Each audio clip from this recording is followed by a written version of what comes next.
Të dashur Drilonas, kam gjetur një vend shumë të bukur në Greqi që quhet Deleria. E kuptoni se nga vjen. Megjithatë, në gjuhën helene, në disa dialekte të gjetura në Kret, është një fjalë që quhet Delos dhe ka kuptimin karem. Kështu që kjo fjalë mund të jetë ndoshta me origjinë nga greqishtja, por aty kanë banuar Arvanitas dhe të gjithë Arvanitasit thonë që kjo vjen nga fjala delme e shqipes dhe vendi është i quajtur Deleria. Po ashtu emri Deleria nuk gjen në fjalorin e Hezikusit të Aleksandris. Pra po t'ishte fjalë greke, do t'ishte regjistruar si fjalë si toponim. Prandaj është i pastër, për mendimin tim, Arvanitas. Ky është një zbulim shumë i madh. Ndërkohë, dua t'ju sjell sot përsëri fjalën dhunoj që përdoret vend dhe pa vend nga moderatorët shqiptar, Drilonas, që po e prishin gjuhën shqipe. Fjala dhunoj do thot godas.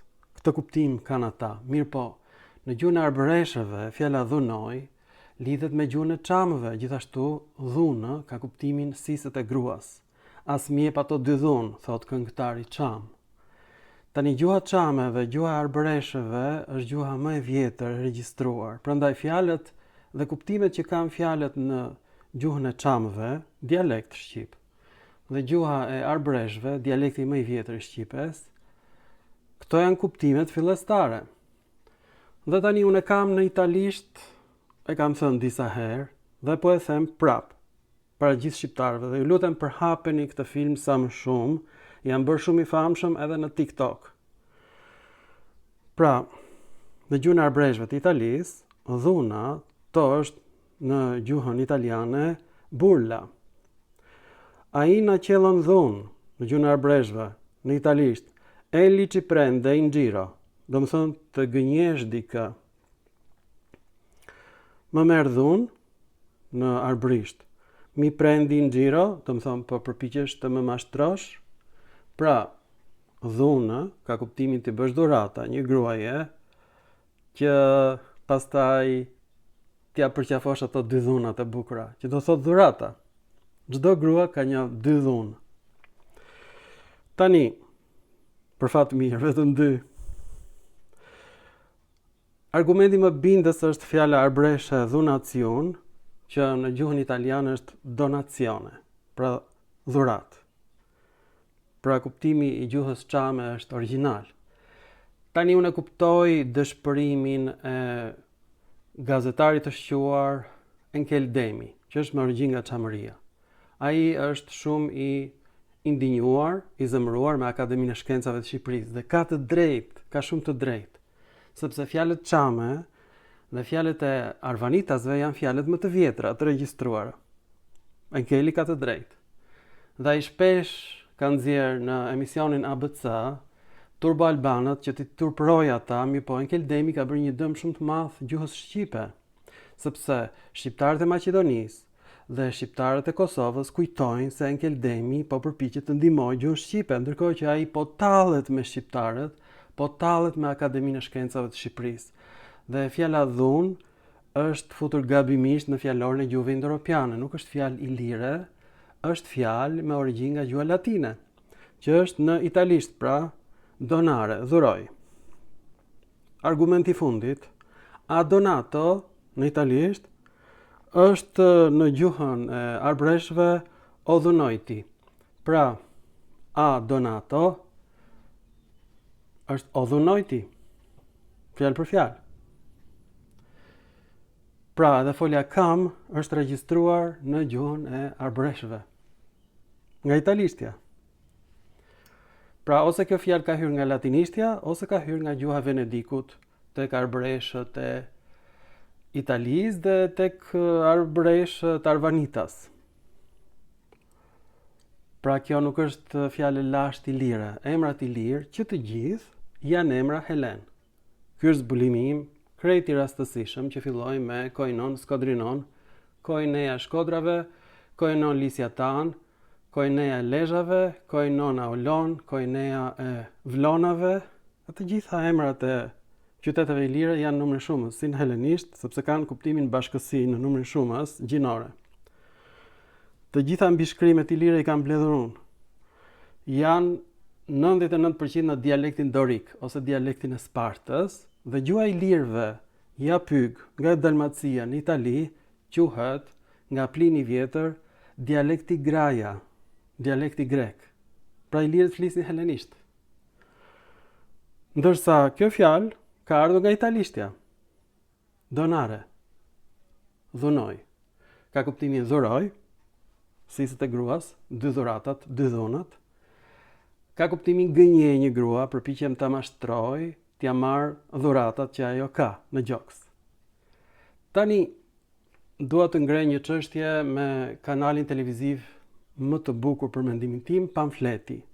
E dua shumë këtë kanal sepse është shumë pro-shqiptar. Mirë po, gazetarët përdorin vend e pa vend fjalën dhunoj, për shembull. Një person ka dhunuar një polic. Tani fjala dhunoj në gjuhën arbëreshe është të gënjesh një grua, të përpiqesh ta lësh ta zën atë. Dhe kur arbëreshat shikojnë lajmet në Shqip, të merrohen.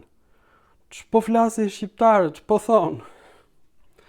Shqiptarët janë katandisur deri në këtë shkallë, saqë kanë ngatruar fjalën çedere, që do thotë lëshoj pe, lëshoj rrugë në gjuhën italiane, e kanë kthyer në çedoj në Shqip, këta moderatorët nëpër televizionet shqiptare, dhe e kanë ngatruar me fjalën çaloj.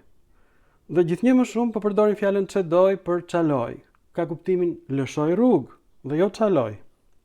Pra gjuha shqipe po prishet fare. Dhe gjë më të mëshme është se Jokli, Majri, Pederseni nuk e pan këtë që emrat i lirë ishin emrat Helen. Ose ju ka shpëtuar, ose kanë bërë sikur nuk e kanë parë. Por e vërteta ka dalë në shesh. Dhe që kanë bërë shqiptarët? Kanë zbuluar të gjitha vendbanimet e lashta helene dhe i quajnë shqiptare. Këtë se ka bërë njëri. Mbas filmave të mi, që nga viti 2020, Akademia Kroate i ka ndërprerë të gjitha punimet arkeologjike. Këtë gjë ka bërë Akademia Serbe dhe këtë gjë ka bërë Akademia Maqedone. Jo vetëm kaq, arkeologët maqedon kanë prishur freskot e Justinianit të Madh me mbishkrimet helene sepse kanë kuptuar që nuk janë ilire, janë greke. Dhe shqiptarët janë indinjuar, në thonë jemi bita Aleksandrit të Madh, ndërkohë që Aleksandri ishte pushtuesi i ilirëve që gjithashtu ishin helen. Pra ku ishin shqiptarët? Do ta gjejmë, dal nga dal, bashk, po fjala dhunoj, pra nuk është e lashtë, vjen nga italishtja. Donare, dhuroj. Tani ideja është bërë dhe në greqisht dhe në shqip, në shekullin e 10. E të mërshme. Kjo fjalë është krijuar në gjuhën shqipe, në të njëjtën kohë kur u formua gjuha greke moderne, aty nga shekulli 10. D-ja nistore bëhet dhe vetëm në greqisht dhe në shqip. Kjo vërtetohet me fjalën dhiam, është e një llojit në shqip dhe në greqisht. Me fjalën 10 është e një llojit në shqip dhe në greqisht. Me fjalën dhomë është e një llojit në shqip dhe në greqisht. Një lloj. Janë krijuar në të njëjtën kohë. D-ja bëhet dhe në shqip dhe në greqisht, nistore. Pra të dashur shqiptar, gjuha shqipe ka të njëjtat ligje fonetike si gjuha greke. Pra ndoshta vërtet ilirët kanë qenë gjyshrit tanë. Por kanë folur helenisht, është e sigurt. Dhe të gjitha mbishkrimet ilire i kam mbledhur, i kam marrë nga serverat e universiteteve amerikane. Nuk i kam pyetur, i kam marrë. Mund t'i botoj në çdo moment. Varet se sa do dhuroni ju, sepse unë jam një mësues shumë i varfër. Unë mezi po nxjerr bukën e gojës, po të doni na ndihmoni. Atëherë unë i nxjerr të gjitha mbishkrimet ilire që janë helene. Do të thënë ju do paguani që unë t'ju përkthej mbishkrimet ilire që janë në dialektin dorik. A e doni të vërtetën? Na çoni pra ca ndihma ekonomike për ta botuar këtë vëllim. A doni të dini çfarë gjuhë kanë folur ilirët? A janë ato gjyshërit tanë? Ndryshimet fonetike në greqisht dhe në shqip janë identike. Dhe ka shumë mundësi që atyre që ne ju themi pushtues mund të kenë qenë dhe gjyshërit tanë. Do ta zbulojmë së bashku. Unë po pres për ndihmat tuaj, por ju lutem mos na dhunoni, që do thot mos na gënjeni në arbërisht. Ju lutem mos na dhunoni. Mos në mashtroni, na dërgoni ca ndihma të vërteta në kanalin Albanian Dictionary. Ndihma ekonomike është me të vërtet simbolike 5 euro ose më pak. Nuk janë asgjë. Është një lloj sikur të hash pesa akullore dhe prapë mos fitosh asnjë dhunë nga e dashura jote. Ju faleminderit për vëmendjen dhe përpiqeni të gjeni fjalën deleria. A është me vërtet nga shqipja, nga fjala dele apo jo? Është një rajon shumë i madh në Greqi, gati sa e gjithë Shqipëria, gjithashtu. Ju faleminderit për vëmendjen dhe mirupafshim në filma të tjerë shkencorë dhe ju lutem, mos e përdorni më fjalën dhunë, se është fjalë e keqe, do thotë mashtrosh një grua, ti marrësh dhunët në gjoks.